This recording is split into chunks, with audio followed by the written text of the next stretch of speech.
start our talkie at 10. From the beginning of this month, there's been a ban on the supply of single-use plastic plates, trays and bowls to members of the public. It's part of a new government rule to reduce the amount of plastic rubbish we produce.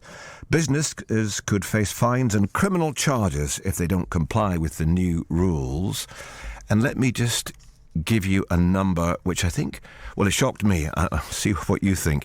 An estimated 855 billion single-use sachets are produced globally each year and cannot be economically recycled. 855 billion. Just extraordinary. Stanley Mitchell joins us now. His company is called Xampla, X-A-M-P-L-A. They're Cambridge-based. And they provide plastic replacement products, although he's down in London at a conference today. Hello, Stanley. Hello, Chris. Good morning. Nice to speak to you. What's the conference you're at?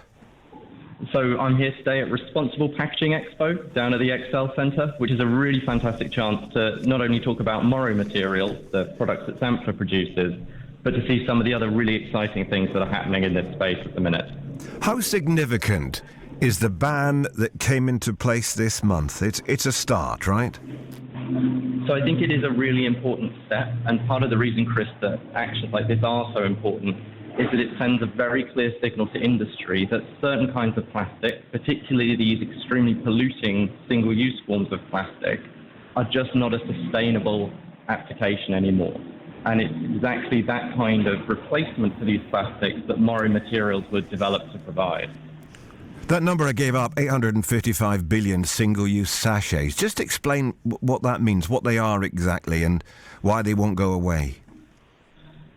So I think the really interesting thing here is that a lot of the time, Chris, these sachets are actually pieces of plastic that are really just used for convenience. They're often doing things like holding items together, keeping them contained within cardboard boxes, or just making it easy for consumers to portion products using those sachets. And what's really crazy, and what we at Morrow Materials really think we're replacing, is this idea that you should be using these plastic materials that last for thousands of years to contain products and to interact with them just for a few minutes or a few seconds. And it's specifically replacements for these kinds of single-use and often invisible plastic applications that we develop Morrow Materials to deal with. So where are those sachets and why are they harmful? So I think the scary thing, Chris, is that they're all over the place, and sachets are one part of the problem. But I think part of it is that for consumers, it can often be difficult to recognize quite how much plastic they're using. And that's because sometimes you experience the sachet very directly, you feel yourself tearing it open. But sometimes similar kinds of plastic are being used for things like liners on what appear to be paper or cardboard-based packaging. Or they might be using sachets which appear to be soluble, so materials like polyvinyl alcohol, which while they might disappear, they're used for things like dishwasher tabs, laundry pods, and while they might appear to fade away or dissolve in water, the materials persist because they are synthetic plastics. So tell us about the alternative. Xampla is your company. The plastic replacement products are made of what? So at Xampla, we really work with natural polymers exclusively, and really our core technology is based around plant proteins.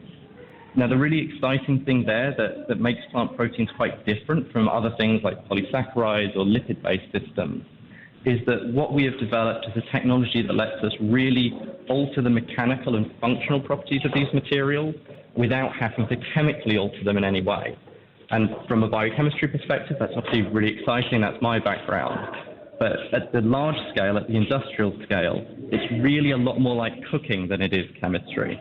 So if you imagine an egg white, when you get it out of the egg, it's white, it's translucent, it's runny. When you cook it, it goes very opaque, very rigid. That's a huge change in mechanical and functional properties, but no chemical change is actually occurring, it's just heat. And really that's the process that we have perfected in order to modify the properties of the natural polymers we use to make Morrow Materials. Obviously, it's a big win for the environment, this change, Stanley. But as you said, it's just the first step. What's holding people and companies back from getting on with this? We know how important it is. Why isn't more being done, in your view? So I think, Chris, obviously it's a very complex industry and there are a lot of different plastics in the world. And part of the barrier has simply been technical, that a lot of solutions like those that Murray Materials offer have only relatively recently emerged to address certain kinds of plastic. But the other thing is that a lot of solutions in the past, sort of previous generations of these biomaterials, really struggled to find mass application because they were not compatible with the existing infrastructure. So making packaging isn't actually a simple business at all. Going from raw material to the sachet that you see on your stock cube or your packet biscuits is actually a very complex conversion process. And is cost an issue, Stanley? Is all this change going to mean we're all going to be paying more for our products at a difficult time?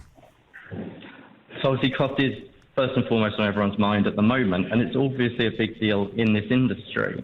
But the real aspiration with Murray Materials is by making sure that our materials are as close as possible a drop-in replacement, we remove that switchover cost and at scale can provide something that is a functional solution without a significant cost premium.